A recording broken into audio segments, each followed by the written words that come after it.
Hi, our project is about further developing Duke's wearable infection detection platform. And our main research question is, can we predict and detect flu-like illnesses with wearable devices? So basically, we are measuring changes in physiological and behavioral parameters during the course of infection.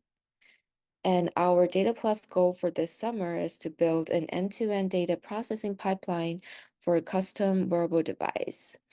And as you can see in the graph, we have PPG sensors and also the other few sensors in our device. So our system design is shown in this graph.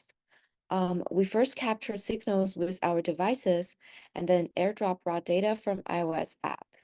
The raw data will be processed through Google Cloud Functions and stored as digital biomarkers in the Firebase. And then the Firebase will send the processed data to our user end. So this is our Data Plus subteams, and these are some highlights for what we did for each team. The data science team developed digital biomarkers from raw data, and the data engineering team analyzed spending and improved Google Cloud Functions. The data visualization team integrated front-end functionality with cloud. These are just some highlights, and there's more that we did for this summer, but we're going to talk about the highlights and run through. And then we are going to start with our data science team. So one of our milestones this summer was improving our acceleration to steps algorithm with multimodal data. We took accelerometry, magnetometer, and gyroscope data in order to extract the linear acceleration to give us a more precise number of steps detected. And as you can see in the second graph here, after our implementation of these changes, the signal is more precise and the peaks are more distinctly identified, making step detection easier.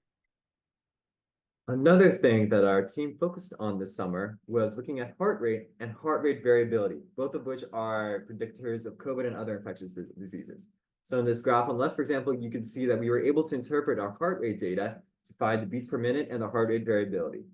However, in the course of doing this, we also noticed a fascinating area of future study for our Bass Connections team in the fall, which is looking at the bandwidth for our sensors to gather data.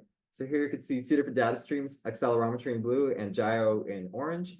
And as you can see, while one of the devices may be collecting more data at a certain time, another one may be collecting less. And this can cause problems with data analysis, and this is something that we're really excited to work on in the fall. And I'll pass it on to the data engineering team to talk more about their progress. So for our data engineering team, we improved cloud functions to make it more efficient. For this part, we implemented a new time-based data processing function using pub/sub trigger. It is automatic because data processing pipeline runs at scheduled interval, as you can see from the graph shown on the right. Function runs every 12 hours, so there's 2 peaks every day, and this time period can be customized based on our need. Also, it is cost efficient. We use this metadata to tag files as processed instead of moving files to an archived folder. It is also non-redundant because function first checks if there is enough unprocessed files in a bucket. For example, there's 10 unprocessed files, and if not, the function will end. Then we are going to talk about the front-end web app. Integrate a manual sync button with the front end with a web app. This sync button on web app triggers an HTTP request to a Google Cloud function to process files and calculate biomarkers for that user to resolve authentication and test interaction with the front end.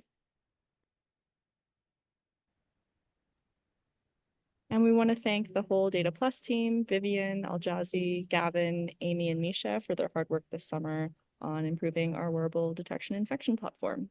Thank you.